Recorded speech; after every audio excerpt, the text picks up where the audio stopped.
ఆలయాల్లో దోపిడీ దొంగలు విరుచుకుపడ్డారు. ఇవాళ తెల్లవారుజామున ఏకకాలంలో 3 ఆలయాల్లో దోపిడీకి పాల్పడ్డారు దుండగులు. సైదాబాద్ లోని ఓ ఆలయంలోని అమ్మవారి మెడలో ఉన్న 6 తులాల బంగారు నగలు అపహరించుకుని పోయారు.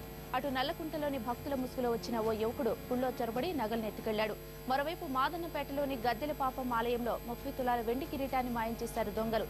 ఈ దృశ్యాలు ఆలయ ప్రాంగణంలో ఏర్పాటు చేసిన సీసీ కెమెరాల్లో స్పష్టంగా రికార్డయ్యాయి. దొంగలు ఎంత దర్జాగా దోపిడీకి పాల్పడ్డారో మీరు చూడండి.